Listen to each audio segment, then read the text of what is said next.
With Dose of Landis, we are live, but we are pre-taping, if that makes any sense. We are going live now. You're getting a little sneak preview of what we're talking about, but this is season 30. Season 3 is next after this, but season 2, show 30. Now, this is called Legends of Access. Now, on this episode, I figured I'd talk to George because me and George have a history. Not only the history, but I need this man to say my name right. Rawstarr. There. He's going to pimp slap me. Or he'll get Ron Jeremy on me. No, that's the other guy. I know him too. But yeah, it's kind of cool how things are going. But like I was saying, here I got Rawstarr on. How you been, man? Man, other than, I've been great. I mean, just up there doing what I got to do, still working around the industry, still doing what I got to do with my own company that I don't want to mix with that. But, still working by doing porn and what I do outside of in different industries and stuff like that. Just trying to make things work. Still working in business, still working with celebrities. Just had a random lunch with a billionaire, the dude who founded Priceline. And he told me that he'll help fund a movie I'm doing. Well, me and this girl I'm with, that we're doing. So things are going well. Sweet. Now, speaking of Channel 10 back in the day, you started out with Team TV at first. How did that come about? Because like I said, this is kind of like the whole thing that with Team TV and Coalition for a Positive Future and everything. I was working for this place over there on Calhoun, and basically they said, "Hey, we need some replacements for a television show that Mr. Crane Hearn was doing," and it was Coalition for a Positive Future. And while I was sitting there, Team TV we used to record his shows, and so I enjoyed being there, but I didn't think much of it. And then I just happened, like 2 weeks later, to drive past the Pontiac Library, when it used to be on Warsaw. That's how long ago this is. It used to be on Warsaw, right next to Oxford. So we went in there, and I just happened to see them in there, and they told me about what they were doing and stuff like that because they were screening the show that they did that previous Tuesday. So I went ahead and learned all about it, and I joined them. And from there, I was doing that show, and I was learning the craft of how to do everything. And then started working with Crane a little bit more. And then through, even though people were telling me I shouldn't, I started doing stuff with this man named Jeff Landis. You might have heard of him. I have no idea who that guy is. I heard he's a big piece of crap. Yeah, it's some random ass dude named Jeff Landis. And so I was doing those 3 shows at once. Then I slowly transitioned to not do Team TV as much, and I was only doing Crane's show, and I was doing Landis' show. Then it went further of me doing when I left Landis' show, I was doing I was an ass back then. I was an ass. I was doing KWF, my show. I was doing my talk show, which was Northside Talk, and I was doing Crane Hearn show, Coalition for Positive Future. Then ended up injuring my neck for the first time, and also this is when Axe, my man Axe, when he got into his accident, and basically kind of like was a moment of clarity where we merged the shows back together. I slowly was stepping out of the entire box, trying to do everything that I needed to do to go forward in my life. So yeah, so that's when I slowly transitioned out of doing the wrestling and doing the talk shows, but what I did for the talk shows was to benefit kids, or was to raise awareness about certain things. And my other job outside of what I do in the industry is basically doing that because it's always been a benefit of mine to, help or motivate people, whatever, or try to encourage kids to do better. Like even my cousin's in the back seat right now. Don't get her again, but like I'm not. She'll probably end up slapping me if I always try to make sure that I used to try to make sure that I always, try to show them a good time because they deserve it, and people can't always do that for them, and it's always been a joy of mine just to see them, and I know they enjoy seeing me. So Now, speaking of that, now I want to give you some credit, but before I talk about the credit, I give you tons. We became good friends after all this stuff that we went through. Mm-hmm. What made you decide to run against me? And be honest, don't hold back.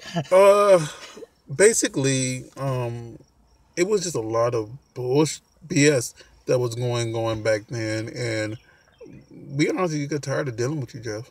Like, we really did, because I mean, like, a lot of your ideas was recycled, and we just was saying like, hey, we need something new, and it was just like, we just didn't like the entire direction. So Hollywood Rob said to me, hey, Raw, you should start your own. And I'm like, you know what? F it. And so what we did was I went ahead down there, I went to paperwork, and I made KWF. And I did it in a way that it was right at the very end of the year. And I've been very vindictive. So I know that's when the entire time came back up to schedule shows. So I turned my stuff in before him, so I could take his time slot, which is what I did. And the Eric Bischoff Fort Wayne. And what we also did was, since Rob was behind this entire thing, we made what was supposed to have been our last show, our first show. So that tape was kind of like taken. And now he's admitting it. It was the newspapers and stuff. That got heated too. Yeah, but it was kind of taken. And that was the entire plan. But the idea was, it was a lot more people that was supposed to leave with us that just didn't. And so it ended up being people who I knew that just came aboard. And like Stinger Brockman who was our first champ of the Federation, and it was interesting because people didn't lose their titles; they just slowly moved away and that's how they lost their titles. That's how Stinger Brockman lost his title. I think I lost my title. I got my butt beat by Reds, and I lost it to Hollywood too. But so. But I personally want to thank you, George, because you kind of gave me an idea how Dos Landis came about. I'm sure you heard of the show Night Shift with Kevin Ferguson. Yeah. Okay, well, here's how it all came about. The show, I've said it numerous of times, and you're going to hear me say it again and again. Well, I wanted to be a guest on that show because I've been on everything else. And, he said no. So I got your mentality.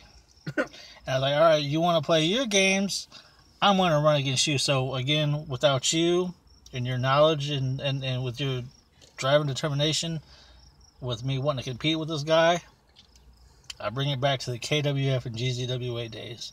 All because of you. I want to say thank you very much for giving me that thought. No problem. Anything you want to tell everybody before we go on, like I said, this show, we've had Mike Loveless on. We've had... I find it very interesting that you've had certain people on here, and I want to say this.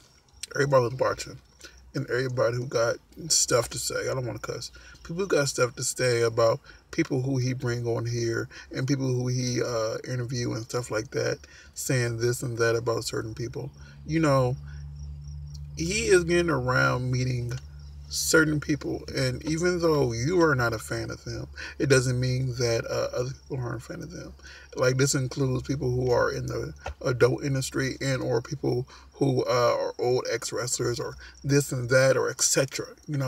Don't be hating because you can't accomplish certain things that someone else is accomplishing. So, like, and people were talking like about Ron Jeremy. I've known Ron Jeremy personally. I got his number on my phone right now.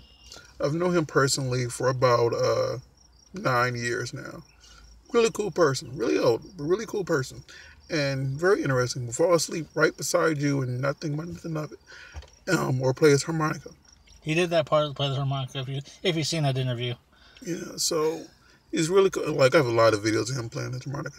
So people out there, just just stop dissing. You know, just go with the flow because that's all it is. You know, he's bringing you entertainment from stuff that you don't really see a lot, and so you know who I'm talking about. I'm not gonna say his name, isn't your name because reasons, but stop with the hateration. Yeah, like I said with the Dos Landis, it was supposed to be going against Kevin Ferguson, which I'm going to be talking about on some episodes here pretty soon. But again, like I said, if I'm review, I wouldn't be doing a Dos Landis with the idea. But again, like I said, Dos Landis turned out to be something with interviewing celebrities, and nobody's doing that here in Fort Wayne. I mean, what were your thoughts when you first seen that? I mean, I enjoy the ones I'm able to watch, and I'm glad that you're doing something to branch out, you know, to people who come here or go to the shoots that you go to and stuff like that. And it just, sometimes it's very controversial, or sometimes it's just an interesting person. 'Cause, like you had Jake on here once, so. Actually, he's going to be on another episode here pretty soon. I'll be interviewing him next Wednesday. So and Hacksaw. So we know a lot of them, but we're not going to go in that discussion. So, I mean, I know a lot of wrestlers because my business partner is one, and I've met the Miz, and never mind. I used two WWE divas used to work for me, so that tells you something about what I do now. Yeah, and if you don't believe me, search Rawstarr and search Savannah. That was her name in WWE, or Angela Fong, or you can look up Rawstarr and look up Joy Giovanni. Both of them used to work for me. Now, speaking of that, since everybody knows what you're doing now in the industry, how can I get a hold of your old shows, and how can I get a hold of you if you were to come in town for a booking? If you want to get in contact with me, for a booking and for you have to catch me, hit up PRGE Walker. I check that one sometimes. PRGE Walker at yahoo.com. I check that. And I get around. As far as the industry stuff goes, as far as what I do in that industry is I help people get inside of it, and I'm very strict about who I allow to go through the stuff. I also do editing, graphics, and actually just I help certain people get through certain things. And I'm actually going to I don't know when this is going to air, but I'm going to XRC Awards in 2 weeks, and I actually work with the Urban X Porn Awards, Adult Awards, and I actually do a lot of stuff for them. I've been doing work with them for about 8 years now too. So sweet. All right, ladies and gentlemen, this has been Jeff Landis. This is Rawstarr, your boy. See you guys later. Like I said, stay tuned for some more exclusive interviews. I don't have my Channel 10 shirt because I can't find it. I lost it. But yeah, Gutbuster still remains the same in my book. So like I said, more Channel 10 All Stars coming up. Oh, and by the way, I don't know who's going to watch this, but we're live now. Oh, we're live? Yeah, YouTube live. So, when I was gone, someone from Channel 10 family passed away. So I just want to say we miss you, bro. We got you in here. Eric Malberg. Yeah, Eric. So, ladies and gentlemen, stay tuned for some more. I don't know how to shut this YouTube thing off. Like, she doesn't know this, but she was at. Hold on real quick. Yeah, she doesn't know this, but she was at one of the wrestling shows I did. Oh, was she? Yeah, she doesn't.